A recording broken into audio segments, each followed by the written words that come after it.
Yeah, okay. All right, and then we're gonna share the PowerPoint. And we're gonna go to full screen. All right, so let's get started. All right, well, I'm just here Becky. to welcome you and say hello. Welcome to Laney. Hi, everybody. I'm Becky Asada. I am the Vice President of Instruction. I've been here for 1 year now. Before that, I was at DVC for 15 years. So it's nice to see DVC folks and talk about that and catch up. I'm super excited about this regional joint venture. And we have another regional joint venture going in another area. It's just, and I enjoyed going to the last meeting, learning about all the plans and the curriculum. And I'm excited that we're moving forward and really happy to be hosting you here at Laney. Thank you to our faculty member, Vina Sarah, for making all the magic happen. And we're excited that you're here. The last thing I want to say is there's so much food here. Alfred has brought out these to-go boxes over there. So everybody pack up a little box on your way out because otherwise it won't get eaten. So pack up a box and take it and welcome. We're glad you're here. So, Becky, thank you so much. Thank you. Thank you. Great. Well, one of the things I think you guys all know who I am. I think I've talked to most of you. So what I'd like to do is today, the whole intent is. So you'll probably want to share screen one so you can progress the slide, but we're not seeing it on the. Share what? Share screen. Yeah, screen one.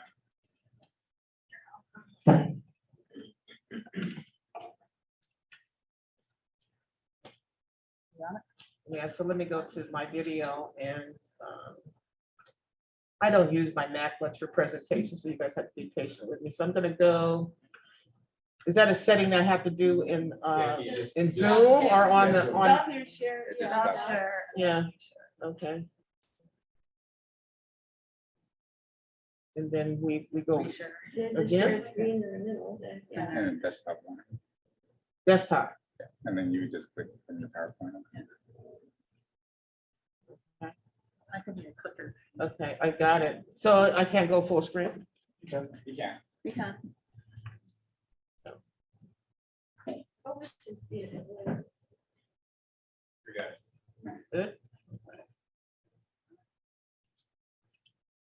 Okay, one of the things that I was hoping to do at this meeting was for you all just to get to know who's on the project, who's, who we are, and to do that face to face was what I was hoping to do, but at least we got about half of you here. We got maybe about 15 people on Zoom. Okay, but the whole intent was just to get to know who we all are. So what I did was, I know we don't have a lot of time. So what I did was I looked at the who had RSVP and I said, okay, let's make sure that those folks that are either in the room or on Zoom get introduced and talk about their role on the team. So first of all, we've got a couple of folks here from our advisory. Thank you very much for coming, and a couple of people that have been involved. They may be online, I think, but I just would like to call them out. Okay. So May Mitra and Mark James from Striking Distance. I don't know if they're on or not. I don't see the gallery. Tom Shannon, Drew Fierro, and Tom is from Epic Games. So hopefully he's on. Yeah, he's he's on. online. Okay. And then Drew Fierro. I can't see the galleries. I don't know if they're waving or whatever. Matthew Olson from Nerd Herd Animation, Ron Sakai from ronsakai.com, Peter Hayaguchi from Ronin Films. Khan is here from, he's a global tech leader. He's with Amazon Web Services. Is Wolfie here? I don't know if he's online. So Wolfie Wolford, He'll be joining. okay, he'll be joining. Eric Weaver, and then Tom with the last name that I can't. Tom's on. Tom's on. Sorry, Tom. It looks like it's at least 20 characters in that last name. And then for our faculty, there are quite a few faculty here. We have Chris Platt, Sarah Benji. I know I'm blowing that last name too. Marla Leach. Is Marla? Marla's not here. She's not here. She said she would come. Okay, and Mark is here, Mark Garrett, Monica Capiello, I think she's maybe online. I know Nathan Oliver is online, and Mike Starkey and Brian Antonson from Santa Rosa we're going to be joining. The administrators, we have Becky, we have Ally, and then I think Carrie Lowen is online from Santa Rosa Junior College. And Mark, our dean is on. Is Mark on? Oh, great. Welcome, Mark. So Mark is here. I know. Okay, and then Julian Branch from Pinata had signed up, but I'm not sure if he's on or not. And so then finally, you know, our team, I'm Olivia Hereford, Dan Montoya is on the team, and also part of our project team includes our lead faculty and department chairs. They got started, got this thing rolling back in April, and that is Dina, Joanne, Mary, and Alex Jones. He may be online. I'm not sure if is he on, and Alex. So that's the power team right there. So we've got a lot ahead of us, and we're going to be eventually forming a steering committee, which will be primarily we're looking for deans and directors that can maybe meet at least twice a year or 3 times during the project to give us guidance, particularly when we get to the fun stuff that I'll talk to you about later relative to creating a collaborative project. The purpose of the project is to create a collaborative program that prepares students for jobs in virtual production. One of the things that I was hoping to do with that running clip was just to show you how exciting this whole field is. I mean, it kind of reminds me of when I got started in 2010 and working in cybersecurity. It's so broad and there's so much opportunity, but we're having a hard time keeping up with the demand. And I really foresee that we're going to see the same thing happen here with virtual production. This is just beginning. There was one of the clips in the movie was saying that we're moving from filmmaking. Virtual production is moving us from filmmaking 1.0 to filmmaking 5.0. It's just moving so fast. So it's really pretty exciting. So we wanted to also create this particular program because there's so many pathways to it. Okay, the game design, XR, VR, video, film, IT, the arts. Okay, and we'll see later when we look at Laney's plan for their new arts your theater and your arts department. That's where the lab is going to be housed. And then when we did the LMI, I mean, there's so many, the studios are popping up.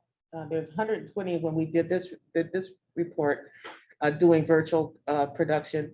And because so much of it, a lot of it can be done remotely, there's opportunities. It's just not limited to the Bay Area, which that data at the bottom is Bay Area data for the number of positions in 22 and what we're looking at in 5 years. So the demand is there. So why a regional virtual academy? Well, the thing is that there's not one college that offers all the courses. Okay. And that was one of the main reasons for doing collaborative programs, right? And it's expensive. The labs are very costly. Particularly if you're gonna do LED walls, which I do believe is planned for Laney, and I know that DVC is looking into it as well. So the lab costs, again, there's different emphasis at the colleges. Some, specialize, like here at Laney, the main courses that are going to be are taught here at Laney. But then a lot of the other courses leading up to that are not. Okay, so there's different specialties and focuses across the colleges. And then I think it's benefits for both the colleges and the students, because when one of the requirements of a collaborative program is that all of the courses must be available online or in a high flex modality. So that makes accessibility for the students increases it, immensely. Also, when you can fill up classes where you can have the classes going on at Mission that's not taught in maybe other local areas, you can fill that class at Mission. Because now it's a part of a program, the students are aware of it and they know they can take the courses at any of the colleges that offer it. And that helps with enrollment at each of the colleges. So it's a win-win for both the students and the colleges. So our deliverables, the big lift is the model curriculum. Now, we're doing this with existing courses. So we're not having, we've got our fingers crossed. We don't think we will have to create new courses that have to go through the curriculum. You know, just, sorry, I think my curriculum background is clicking in, right? So a degree will be issued or conferred by which college? Oh, good question. The way a collaborative program works is that the student selects a home college. Okay. So the home college gets the completion credit for the certificate or the degree. The individual colleges get the completion credit for the course. Similar to CBC. So we have one collaborative program here in the region. It's an AV technologist program. And it's state approved already. Pardon? It's state approved, yeah. Because I'm just thinking of how the curriculum inventory works. You have to submit so it's a technical hurdle. It is a technical hurdle. I am trusting that when we put together, the AV tech project, there was no roadmap. They would say, oh, we're going to support collaborative programs, but there was no infrastructure in place for that. It was really pretty, how we had to get into things into curriculum that was just, we were squeezing it in. Colleges had to jump through hoops and how to do that. Dan and I in the background, we're laying the groundwork. We're talking to folks at the community, at the chancellor's office, giving them the heads up that we're coming. And I'm hoping that CurricuNet has been, updated. It hasn't. Well, No, we've been there. Put it this way, yeah. We put it this way. We at least Laney and DVC and CCSF have experience with how we do this, and so it requires some machinations with CurricuNet, but that's not the bigger problem. We have to develop MOUs across all of the member colleges, right? I think that MOU, we do a lot of MOUs, Yeah. part of strong workforce. I think Yeah. that's something that already happens. Okay, I think it's to change the curriculum inventory would be like a big hurdle, Yeah. right? So it's great that you're already working. yeah, we work, like I said, we have experience with it, and Dan and I are laying the groundwork to let folks know this is coming and see if we can find out what's going on with it. Okay, kind of. Yeah, So part of the involvement, and whenever we had that grant for the CDC, OEI, like developing online courses, part of that is that in the information that we send to them, because these are all going to be online, we can put in there, this course is articulated with, and then the list of Sure. colleges. I think it's just hard for me. So if you've seen the curriculum inventory, if you're submitting a program, you have to choose the classes within your college. right, As part of that program. right. So I can't see what BCC, at Laney, I can't see what BCC, I can't attach BCC courses. So it's really a technical limitation that the state Right. can work And on. help, yeah. But I think they do need a heads up that this is coming. And, and I gotta believe that by now they've got at least some kind of workaround for it, because what we had to do was when we submitted it to CurricuNet, we had to make note that there were connections to other colleges for these particular articulated courses, and it was a pain. So we probably would still I'm have to. do sorry. that. No. Hey, you know what? When I talk about, I think the next slide, let's go back about some of the, I took it out. I think one of the slides when we kicked off the program kind of internally, we talked about the challenges of this program is going to be the collaborative part relative to making sure that it is, for example, there's a requirement that courses all have to be in every college's catalog. Well, how do we, that's a hurdle. We got to, so there's all these things that we're learning that we're gonna have to figure out. Yeah. And along with the, one of the other steps is like stepping towards becoming a teaching college versus a home college for the CBC. Yeah. Because then that does open up everything that we can see. It's a matter of articulating the courses among various And- colleges. So if we all 4 or 5 colleges teach the new production 101 or something, and students can take it at any of these colleges. And we've done that, and it's an MOU, and it's in CurricuNet with a little star. It says, this course is also taught at CCSF. but I'm just hoping that the actual infrastructure is in place. Yes, that's my, point too, yeah.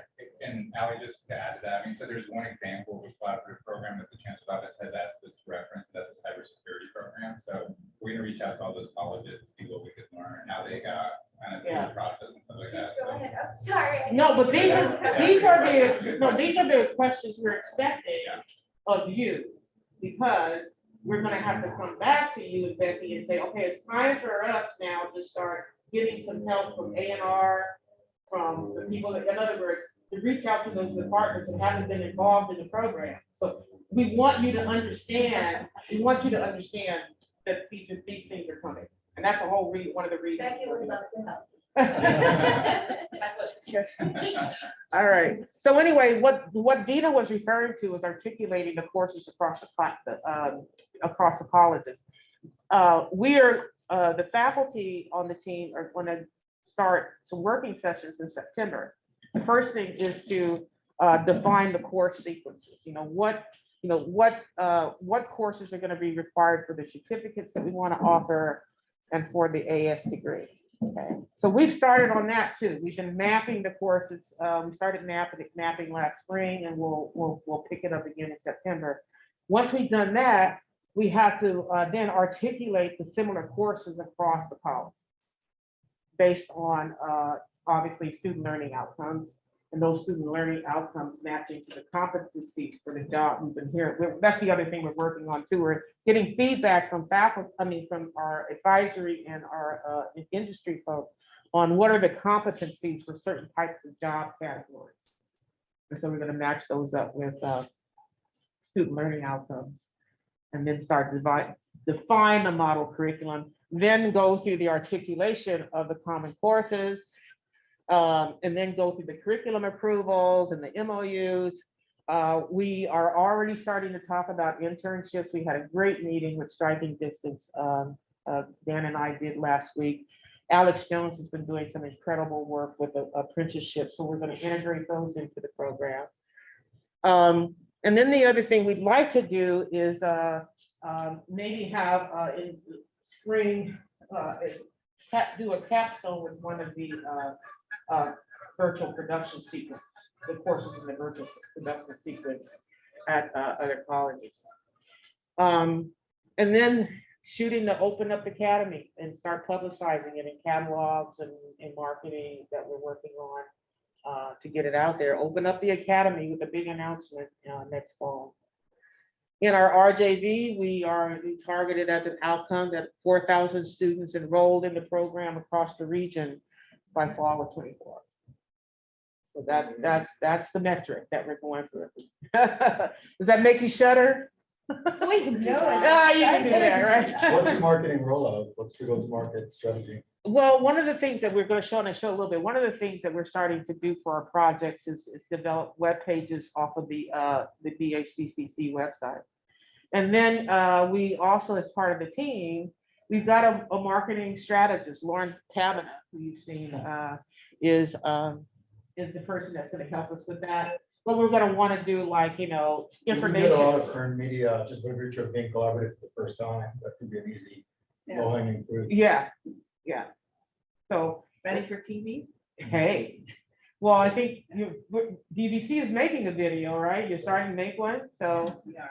Yeah. We're hopefully gonna have that done in a couple of months, so that we can send it out to industry and others that might be interested in learning about us. You can imagine Web3 people on the deck side would love something like this because crypto and Web3 is virtual reality 2 generations past. Yeah, So, yeah.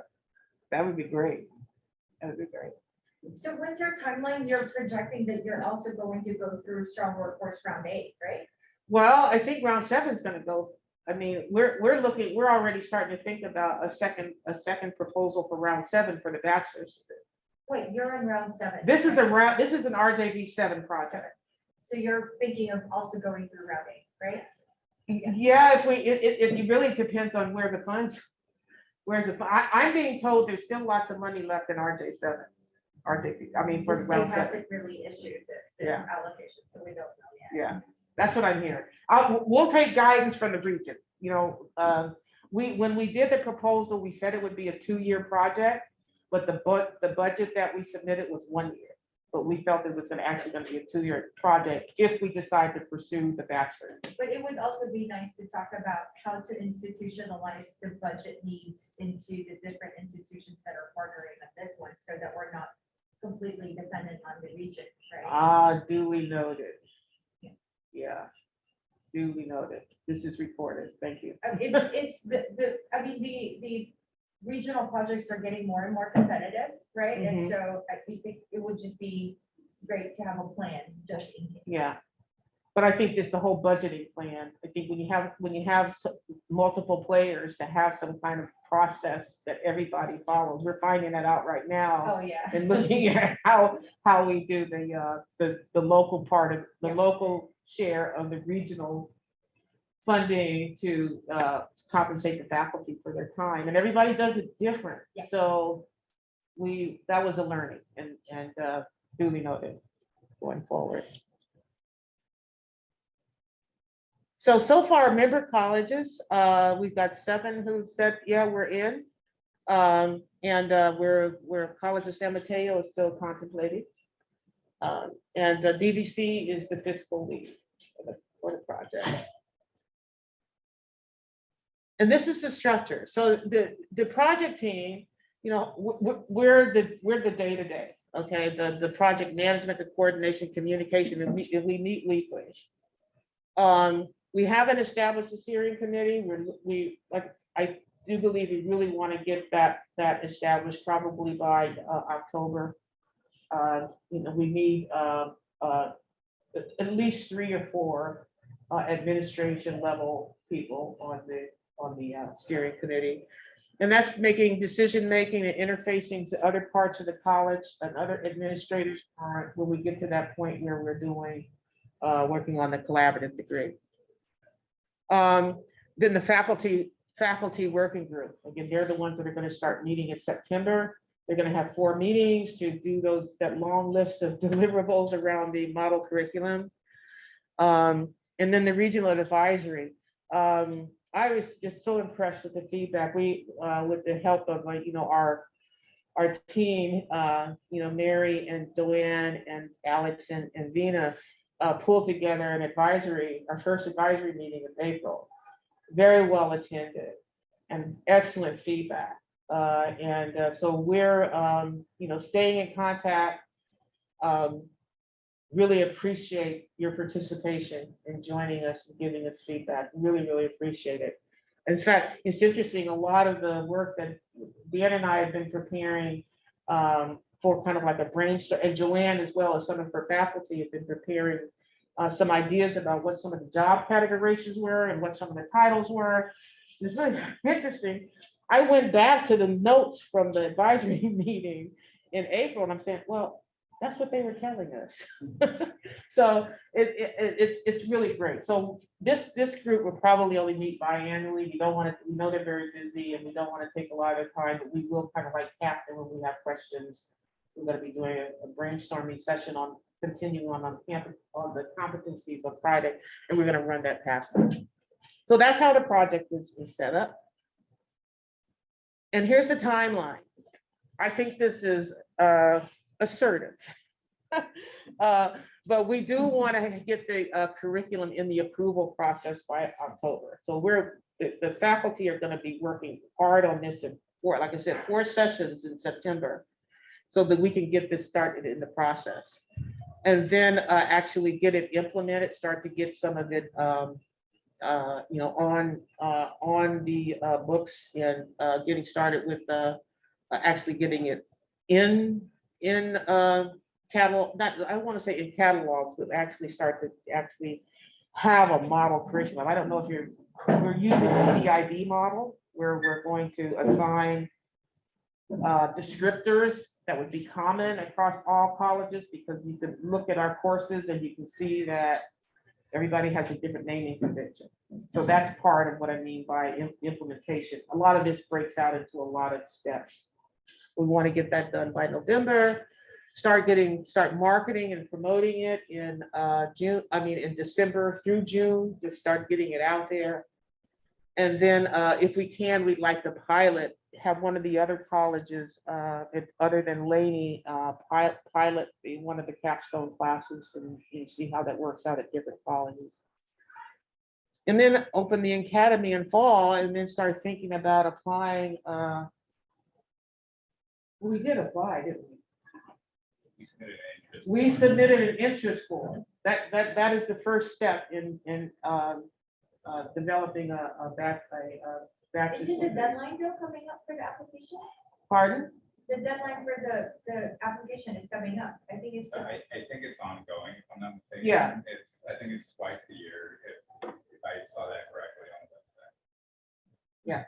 Yeah, it's twice a year and it's like a cycle. So if you're thinking about, developing a bachelor's degree, it's kind of like you have to tell them like 18 months to 2 years ahead of time if you're thinking about it.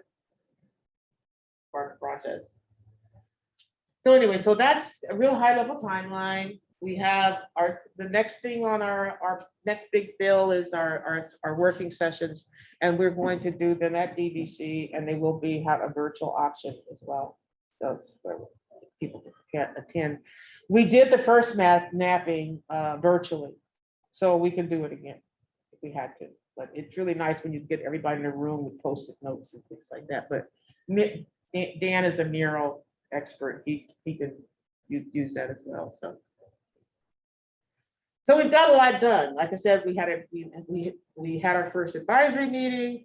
We've got we actually engaged 9 colleges initially in looking into this, and the 17 faculty that worked with us on that initial mapping that we did. And since we got it approved, we have confirmed 7 colleges. We're continuing to collect the LMI data. And now we're in the process of, like I said, refining those job categories and specialties. So what we're doing right now, we're continuing the competencies, defining the competencies. We are working out all of the SWP fund, RJV funding, how we support the faculty in getting the work done, getting that worked out, because I mentioned everybody does it differently. And then we're working on, like I said, we're going to model our work on the CID model curriculum process, though we are no way going to try to put this through CID and that whole process. But I think it's a real good way when you're looking at a curriculum that's going to be used by multiple colleges, that you follow that kind of a process. So we're going to do that. We've got a project webpage, and let me see if I can give you a sneak peek of that. Let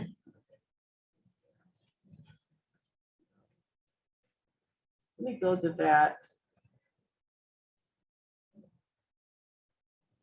No, I'll come back to that later, but we've got a draft. I want to get through this, and then I would really like to show you. Yeah, we've got a lot of time. So let me see if I can, let me finish it up. I'd like to show you the webpage because Lauren has done some incredible work there. But anyway, here I went around and I visited a couple of the colleges that were starting to use green screen and Unreal or Unity to do that type of work. And so I started, the first visit was to DVC in a project that Sarah is working on, which is pretty exciting. And then to the left there, I visited Berkeley, and they were having a lot of fun. And then went up to Santa Rosa, and they're just getting started. They got a little screen, but they're just getting started. But it was great to see everybody. That everybody's looking, everywhere I went, each of these colleges were just really excited about the work that was doing. Pretty cool. Yeah, and the fun thing about BCC is that was us testing for Sarah's project at the Collaboration, totally. Yeah, that's right, because I know when I went to visit you, there were BCC students there at your site, so that was a cool thing too. And one from And the Laney. Great. Yeah. And then this is Laney's new Performing Arts Center that's currently, I think, probably contributing to a lot of the construction and everything that's going on here. And I just showed the facade that this is going to be the new building, but also in the plans they showed that one of the lab is one of the virtual production lab is gonna be in that building. And these are a couple of renderings of how it would be used, but it's coming. 3 walls of green screen. 3 walls of green screen. Wow. Fingers crossed. All right. Are we gonna have a painting party? If necessary. So anyway, I want to leave as much time as questions because questions that were coming up. I want to leave as much time for that. And if anybody on the, again, if you're watching, if there's any questions, maybe they can put them in chat or open up. And then in the meantime, I'm going to stop the presentation so that I can show you the webpage. Any questions? Anything coming up on chat? There's no question. Okay. A really quick one on the job thing. Tech in general was skipped, also marketing was skipped. And short form marketing is one of the easiest product to produce in the short time. And tech in general will hire the fastest and you will never. Why is it not there? We Say, talked about it in April, like this is the Right. biggest demand, the largest demand, double-digit growth even now and in down market. so we just want to make sure you caught that. So you're Two saying, things. On marketing alone, short form, any short form production, video wise, becomes the current marketing everything. Right. This is the easiest one. So in terms of production and having an artifact at the end of the program will probably allow other students to go into any tech that needs short form Got video it. marketing. Got A. it. Yes. B, your go-to-market, I'm really curious what the plan is, because the webpage is nice, or media is nice, but you need to plan for everything you can do. Some input from you. yeah, maybe we can connect. I can suggest a lot, just a matter of seeing what we have. So it's a matter of what article to create it, what you can parse it out to, and who would be interested in the program. But the reason I'm tiptoeing on the idea of using tech as one of the job directories or destination is then if you go to TechCrunch or any one of the easy ones, and then apply to them for earned media and say, oh, look at this program, it's unique, here's what we're producing, and a lot of startups will gobble that up. A lot of startups don't have the money for a full-fledged 15-year experience, but rather want the 15-year product. Yeah, so part of that is like producing the content, so that's one of the things with like. Both for yourselves, I mean, I Yeah. eat our own dog food and sell the program, and then Yeah. unleash it as Yeah. an asset. And I'm actually working with one of our economics teachers to develop short form pieces to teach economics using virtual production. So because it's going to be a mix of both animation and live presentation to show that Unreal is not just games, and it's virtual production. What does that mean? What can it be used for? Short term, yeah. As you Make said, it as craft. easily as possible, and you got some good artifacts to sell out. Am I trying?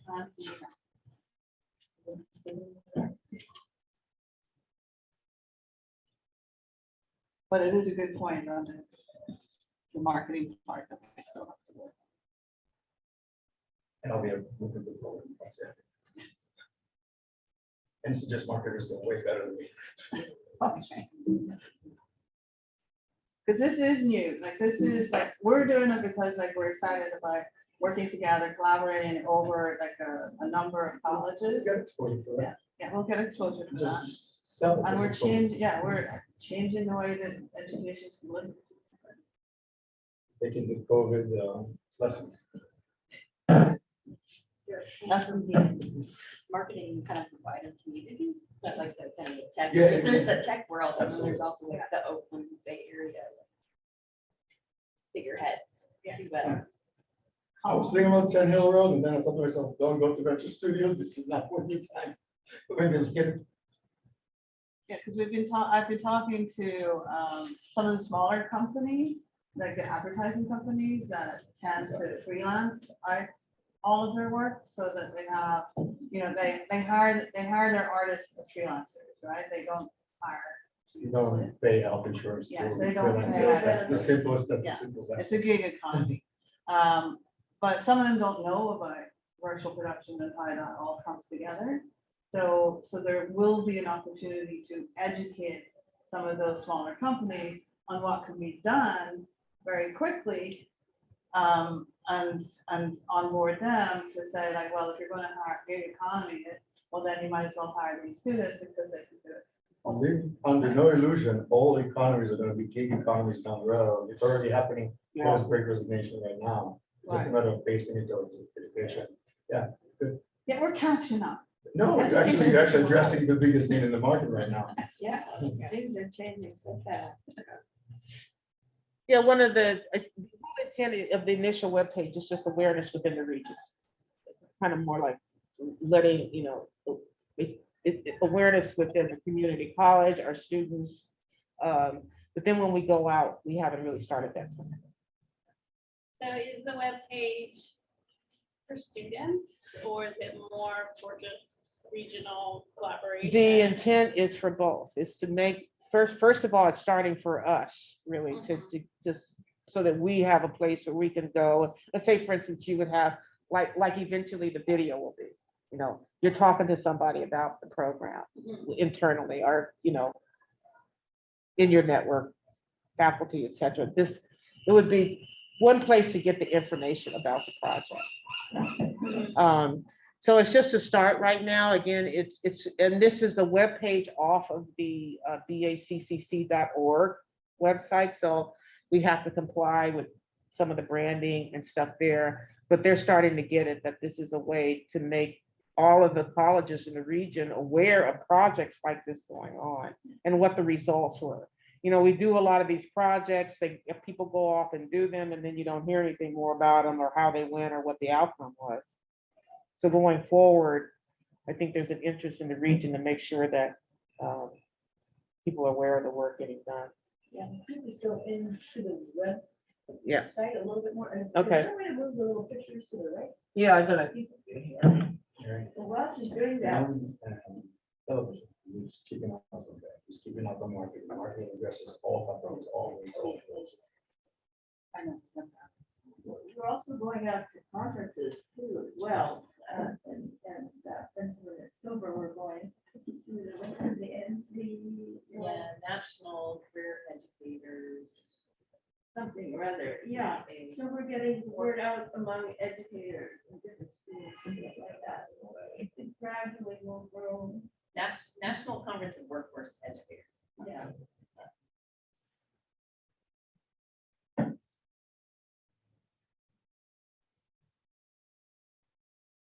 So these are the same pictures that I showed you earlier, a couple of those. Talks about this is just an overview of the project, our mission, who the participating colleges are, our timeline, and then some testimonies. These are holding places. We don't really have, we want these to be folks that are actually involved with the project. We just put these out there. And then I'm working on some FAQs, what it is, what's a collaborative program, etc., and then how to connect. So this is, again, it's somewhat internal, but it's getting the word out about it. There's a little video with the reindeer or the stag there that we made way back when we first started virtual reality. We would like to, we definitely want, if there's videos, I mean, this, It's a again, video, it's a in fact, video. I got to admit, Lauren finished this up this weekend. So she was not very committed about letting me share this, but I just wanted to let you know that we are getting started on it, and we're gonna definitely. I think it's a great start. I have another question. Yeah. The number you said, like, we want 4,000 students. It's a wonderful, ambitious number to be part of the academy by a certain date. Will a student, like, if they're registered, let's say they're registered in a visual effects class, does that make them part of the academy, or like, do they have to declare they're part of the academy? Did they sign up for the academy, or is it just, will they know that they're, how will they know? I guess there are things we might want to work out. How will we count them? Well, the reason why we thought we could do an aggressive number like that is that there already are so many students taking these courses that would be related, right? Yeah. And so then what we have to work on is reaching out to those students and making them aware of this pathway, of this program, and get them to, as I say, state that, yes, I am gonna, I would like to get a, a technical artist rigging, certificate, okay? So we would have to do that work. I'm just saying that we think we have enough base of students taking these courses that to get to that number is not as daunting as it looks. We just have to do a good job of making the students aware that this is a pathway. Would they be able to declare that at the individual colleges? I mean, Yeah, I mean, that's one of the individuals- reasons that we have to work with A&R Yeah. in counseling. Because we have to basically get it on the books as a program, and the courses related to the program, and they have to, declare, as you said, or whatever the term is, that this is a. Well, I think it's probably true at all the colleges, but when you apply now to CCC Apply, it asks you, or through the individual websites from CCC Apply for different colleges, it'll ask you like, what program are you interested in? Right. And then you get on the list. And that's what we want, we have to have that in place. Yeah. So that is always our challenge, right? Because half of our students are listed under, I guess, C transfer, right? They're not even listing animation and game, so that's always going to be a challenge. But I think because we all have animation and game and video and all the parts to the pie, like we've got all the pieces there, that to then get a virtual production certificate on top of what they're already doing is similar to the process that a lot of our students do already, where they go for the associate's degree in animation and game, and then they'll do a certificate to enhance a particular set of skills. So it could be the same thing for the virtual production, because then they're in the school, they find out about this certificate. It's like, as Ron goes, like it's internal marketing, but it's a place where we can start because they're already there. And then announcing to the greater area, like through marketing, saying this is what we're doing, then we'll generate even more interest, but we have at least the kernel to get started, right? The seed is planted, we are watering it, and then we just have to get that new virtual production certificate together so that it's so that it can really take off. Sorry, I like And it can be done, because as Olivia was saying, we have this mutual agreement with CCSF on our AV tech certificate. And it took a while to get people to understand that, but we just had a bunch of MOUs and it's in curriculum. There's the line for this course at CCSF. DVC had something with the Laney for a long time too, for blood taking. was a word for it. Yes, phlebotomy. There was like a DVC Laney MOU where a student presented joint program. So these things happen, like it exists. It already exists. Yeah, it So exists. We're not, We're not starting from zero. yeah. We have a structure that we can. But, we learned a lot from that, because one thing that we did not do well with that project, not take credit because I was the project lead, is that we did not work as closely with admissions records counselors as we should have. And it was kind of almost organic, the way people began to pick up on it. So that was a learning. It's a good point to make it ask great questions, because those are things we'll have to do better at with this one. So I was about to say, placement alone is gonna play through your hand in about 2 years.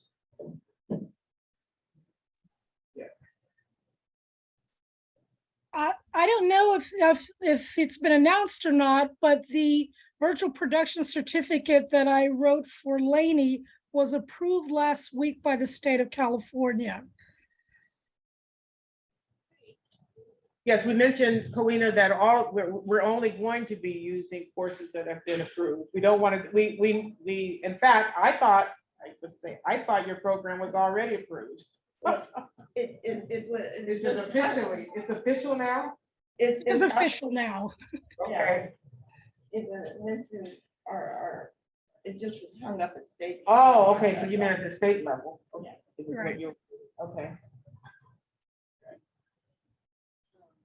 Olivia, so I know that we have courses approved and we're not trying to develop too much new curriculum, but we do want to really modify existing curriculum to make the program robust.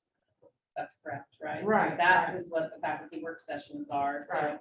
we're hoping to really understand what is needed so that our program is very viable for job readiness for students interested in this industry. Yeah, so. And, but wouldn't that mean, again, you can enhance the curriculum, but it should not have to go through brand new, like a curriculum approval process. Let's say, for instance, there's a, one of the computer graphics courses has to be, maybe updated using new types of tools or bringing something that's gonna cover. Would you have to go through? If it's curriculum a approval for that? substantial change, we have to put it through. I think we will have to put some curriculum through. Regardless of any change. Yeah, Yeah, but the programs are there and they exist, and so you're just updating your course. No, No, but I you get have it. to go through, the thing is that It takes a year. the least amount of curriculum we send through the curriculum approval, local curriculum approval process. I would think the quicker we could get this done. I understand, but I think that there are some schools that will have to go through the curriculum process. will. Yes. Yeah.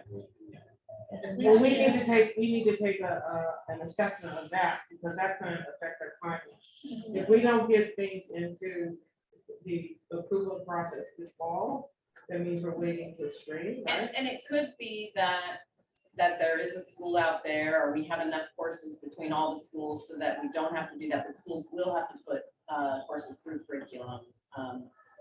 Probably very quickly in the fall, just to kind of get up to speed with what we need, a rewrite. And that's probably where the steering committee with the DPIs can come in to assist with that process. If, they say that, this is something that's going through colleges, this is a regional effort, so that curriculum doesn't. Mark, You you might were- want to use existing courses That's what now, we are doing. unmodified.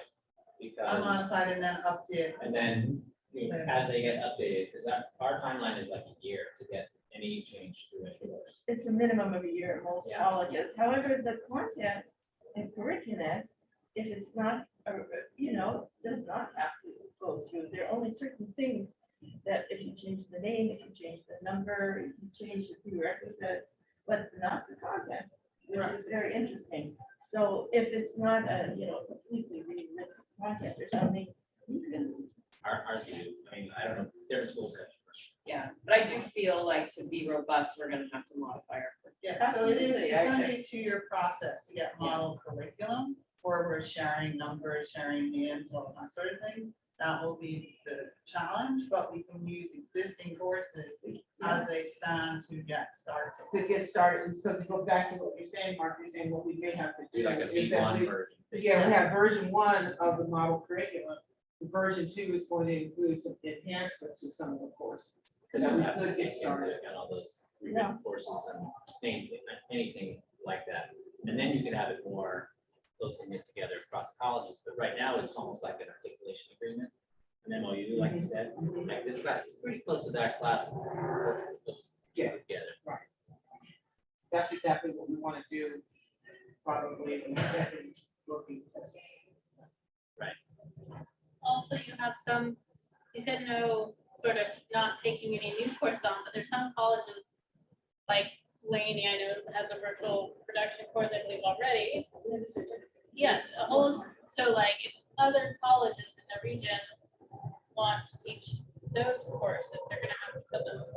You're gonna have to their put them through your curriculum, curriculum. even if it's already. Right. They have. Yeah. Right. Unless they want to. But we could use those to define the collaborative. They're gonna, I think they're gonna be super useful, but we just have to know that those will take time to get Yeah. through. Yeah, I think most colleges can't offer a class at all. Yeah. Or 6 using it, so. I have a feeling DVC's virtual production studio will be up by January, but we may not have The capstone class developed that Laney has, so that might be an issue because we'll need to quickly develop that capstone class to run the program at DVC if we're the only studio standing. Okay. Just FYI, yeah. Could you run a class with Laney? And that- Well, that's the Sorry. idea that, I you said it out know, loud. it's a regional thing, and you don't have it now, you can go somewhere else and while you're developing your own.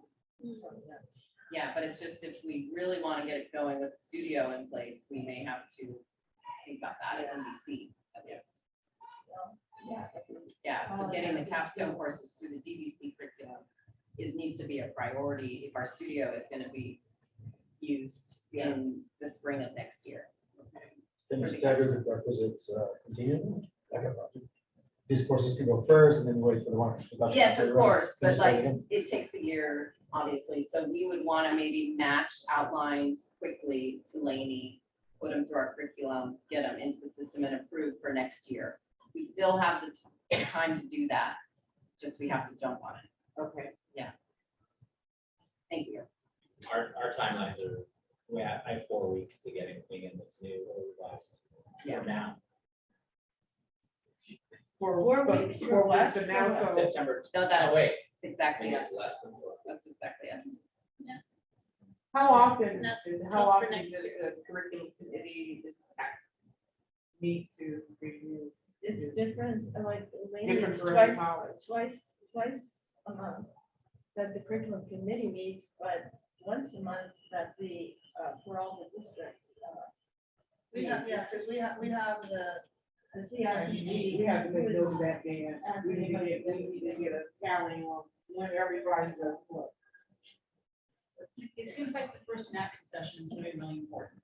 You Yes. have to sit down and say, these 8 classes exist today, let's package it, and that's version 1.0. Right? That's what I was saying, 'cause I don't see us getting And Yeah. stuff in by. minimum viable product. Yes, exactly. There you Just go. gets the ball rolling, It'd be you know, happy. even if it's gonna change, the technology's gonna change. Yeah. While we're changing the courses, they'll never be up to date. I totally understand, and that's what's great about the mapping session, but we also have to be forward thinking, because if we wait to do new curriculum, we want this to be current and robust. We don't want to say like, oh, we're good, and then it's gonna be a year down the road next, so it'll be 2 years if we wait. So we really have to jump in and get our curriculum in there. If it's a regular CTE program, which it sounds like it is, it has to be updated every 2 years anyway. So that would be the version 2 maybe. Yeah. I don't know if you want to try to do it every year. So I'm just gonna suggest, since we do have the industry members, right? Yeah, I We don't was wanna gonna take say like a huge. Yeah. deep dive Oh, into the sorry. curriculum Yeah, right, process, yeah. right? Because I was gonna say, in the last few minutes, we've got a couple of our industry folks. Do you have any questions, or do anybody here have questions of them? While they're here. I would ask the industry people who are here that you look at the curriculum we have and what's missing, because we need to fill it out.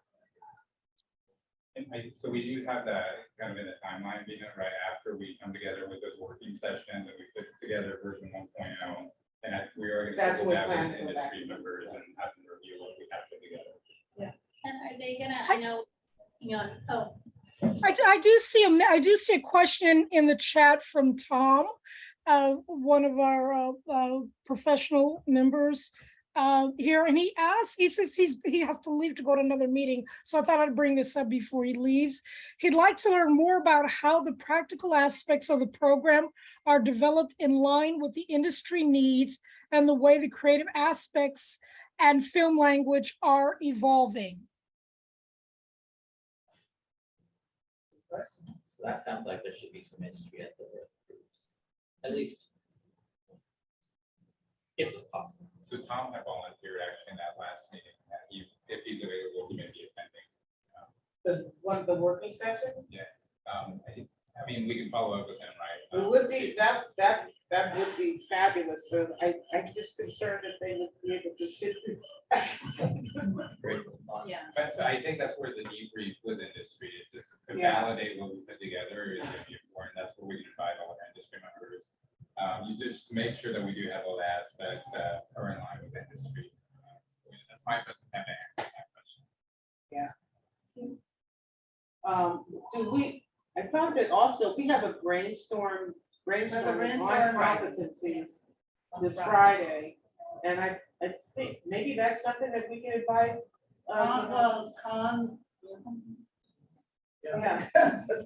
Yeah. So we have like. It's on competencies, on job talk, skills. Yeah, if it's the other talk left, we're gonna be discussing like the studio aspect of it that we really are not quite sure of, right? And then, Vina's gonna be there, Joan, Sarah. And Sarah, Kevin. Leaper. yeah.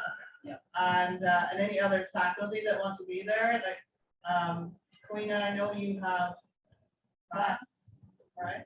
So we'll have to fill you in unless you come to. Great. If you could review what we come up with, see how that. Right. Oh, yeah, that was the whole thing. One of the things that we want to make sure you get your input on is that we're looking at having you as a reviewer of these brainstorming sessions, the working sessions. And then also not only you as a reviewer, but maybe your contacts, the folks that you're working on. So I think that to answer Tom's question, I think that's right now, that's our approach to getting that kind of feedback. So inviting you, Karina, with your experience to review what's coming out of these sessions, inviting our industry and employer partners to these brainstorming sessions on types of jobs and competencies. And if we need more, we'll set up more.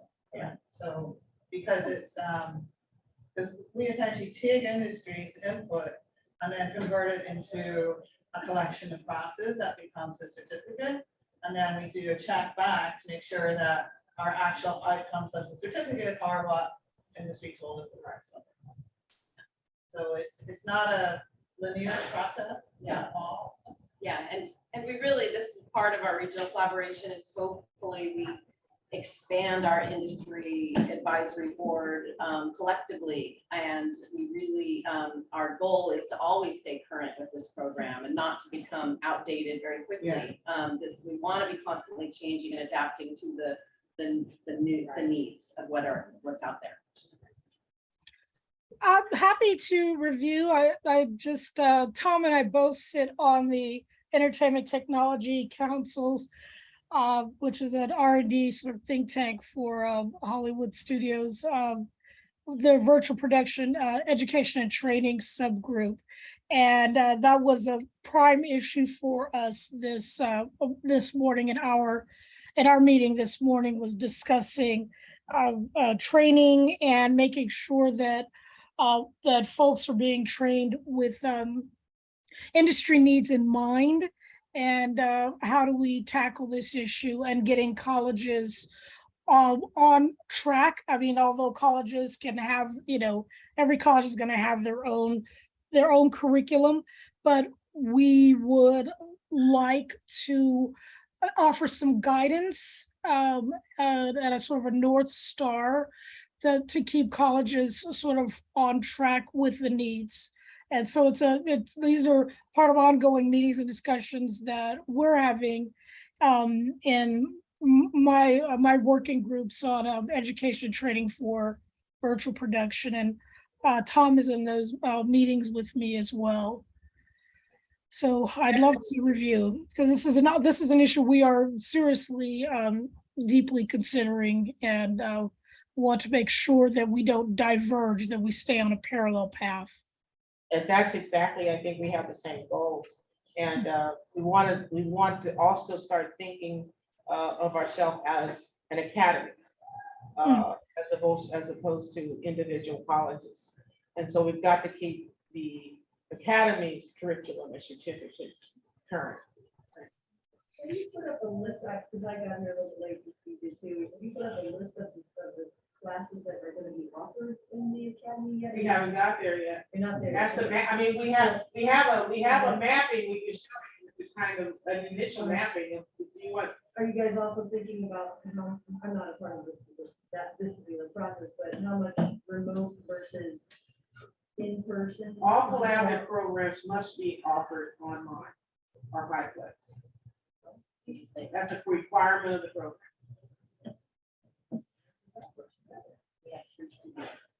we're hoping to build more. Well. But Now the chancellor's office will make exceptions. The chancellor's office will make exceptions. But that is a requirement. when you say the program, does that mean every single course? in Every that single program? course offered in the program must be available online. Just available online, Sarah, not every course offered online. So there can be Yes. in-person. There So can be some in-person colleges versions. might have an in-person Yes. offering and some courses might have, colleges might have an Yes. online offering. Right. Similar to what we do now. Yeah. So let's say, for instance, you have 5 colleges that offer the same course. Yeah. To be, one of them must be online. And that would be the one that, you know, the approved program would have to put down as a model. What if, not trying to be like argumentative, but like, let's say our core competency is like how to set up, we talked about this with job competency, it'd be interesting to have the industry feedback. If a core competency is like the cabling and the setup of a virtual production studio, if that's a core competency. And we're that's saying exactly what you we don't told, ever that's have to exactly come in what we told person. the chancellor's office. Is there's some of these courses here that you Our have to be. equipment touching Yes, like exactly. jobs. Right, yes. So how do we?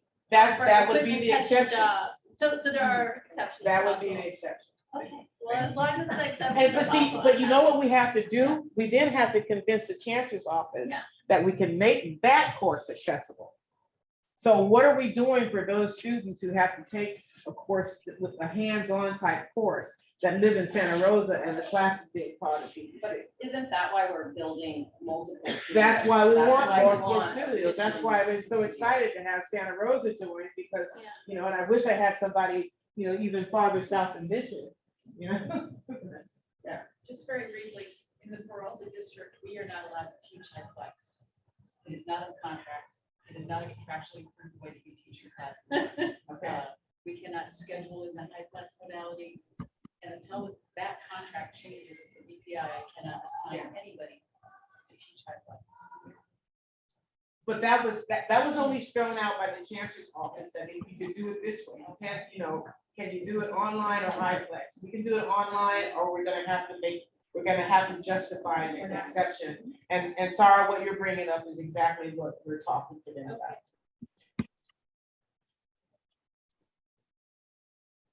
Yeah, it's, and I would envision there's gonna be other types of exceptions to that as well. What's the problem with? So some of the comments that I'm seeing in the chat, which I completely agree with, is that some of the challenges for this program will be staying current with the technology and with you know, just the methodologies and workflow and best practices. How do you best see us tackling that? I just, for instance, I need a piece of equipment that costs $5,000, and I to teach my virtual production courses and for my camera tracking, and I can't get it. And so you know, it's you know, $5,000 doesn't sound like a lot of money, especially when you're building a program like this. But I can't get a hold of $5,000 to buy a piece of equipment. And I'm not going to be the only one that's going to have this problem. And just wondering, how are we going to address staying current and on top of the technology and the methodologies? I mean, I basically work 2 or 3 jobs because I work in the industry as well as teaching so that I can remain current. How are we going to address these issues and challenges? Well, it's my understanding that strong workforce funds can be used to purchase equipment. It was difficult for us in this particular proposal to jump out with a big equipment budget when we hadn't approved the program. Okay. I really think that if we can put together, at least again, make sure that first of all, your certificate, Coena, is successful, and that people are taking the course and completing the program. And often you got the commitment here from Laney, you're building a new lab. But I think we'd have to come back. I'm not saying that, SWP funds are gonna, all of you can go out and now apply for, thousands of dollars for, LED walls. But we gotta start somewhere. And, but I just wanna say that if we can justify it, if we can perform, if we can show that this is a feasible project, you'd have some argument to go back and ask for equipment for the technology. Well, I've seen about 10 new students this fall, and that was without any advertising and marketing. And when I asked them, why are you taking this?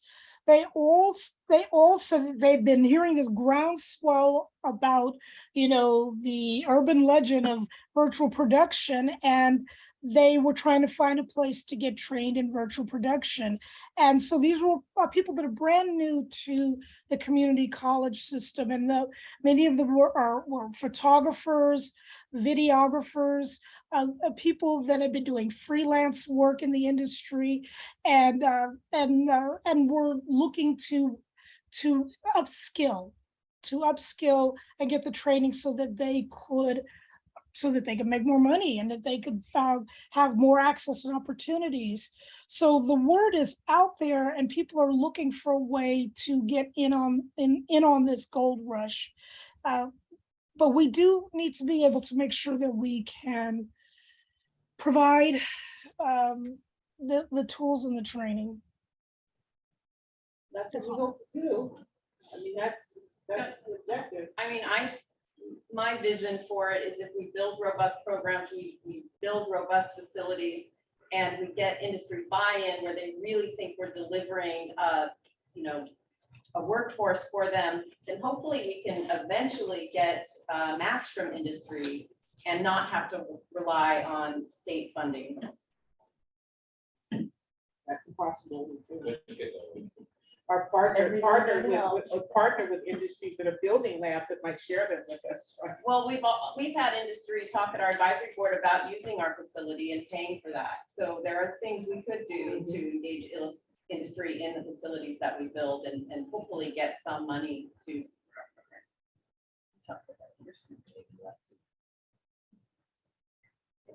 Is there anything else in the chat, Dan, Paulina?